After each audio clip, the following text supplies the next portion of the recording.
류석춘 교수가 강의 중에 했다는 위안부 관련 발언이 연일 논란입니다. 저명 인사 또는 사회적 책임이 막중한 위치에 있는 인물들 중에서 위안부와 관련한 역사 왜곡 발언과 막말로 논란을 일으킨 사례는 여러 차례 있습니다. 누가 어떤 발언을 했는지, 특히 발언 이후 어떤 책임을 졌는지 오늘 덕후에서 살펴보겠습니다. 2014년 문창극 당시 총리 후보자는 지명 직후 과거 서울대에서 초빙 교수로 강의하면서 한 발언이 알려져 논란에 휩싸였습니다. 일본으로부터 위안부 문제에 대해 사과받을 필요가 없다는 내용이었습니다. 문 후보자는 진실한 사과가 전제되지 않고 금전적 배상에 치우친 것 같은 당시의 협상에 대해 지적한 것이라고 해명하며 본의와 다르게 상처받으신 분께 진심으로 사과드린다고 입장을 밝혔습니다. 이외에도 2011년 한 교회에서 강연하던 도중 일본의 식민지 지배는 하나님의 뜻이라고 말한 사실까지 밝혀졌습니다. 결국 문 후보자는 지명 2주 만에 인사청문회가 열리기 전에 자진 사퇴했습니다.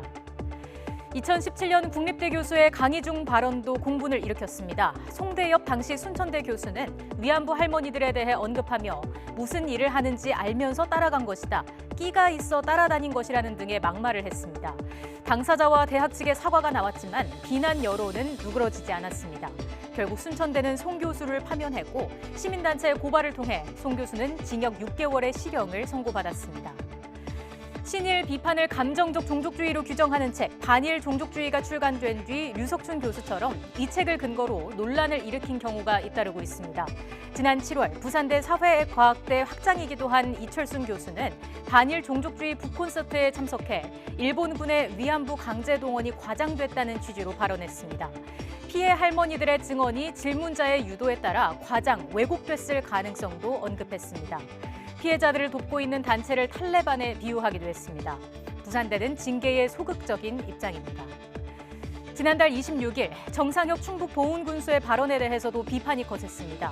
주민소통을 위한 2019 이장단 워크숍에서 정 군수는 한국은 위안부 배상을 받고도 계속 사과를 요구한다며 아베 정부 입장을 두둔하는 발언을 했습니다. 논란이 일자 정 군수는 나흘 뒤 독립유공자나 그 가족, 국민께 심력 끼쳐 깊이 사과한다는 입장을 밝혔지만 거취에 대해서는 별다른 언급이 없는 상황입니다. 일부 시민단체는 보훈군 유권자 15%의 서명으로 청구할 수 있는 주민 소환 투표를 추진한다는 방침입니다. 사과조차 하지 않는 연세대 류석춘 교수, 오히려 강의 내용 유출을 문제 삼고 있습니다. 학교 안팎에서 파면 요구가 거세게 나오고 있고 허위사실 유포와 성희롱 혐의 등으로 형사 고발도 이뤄진 상태입니다.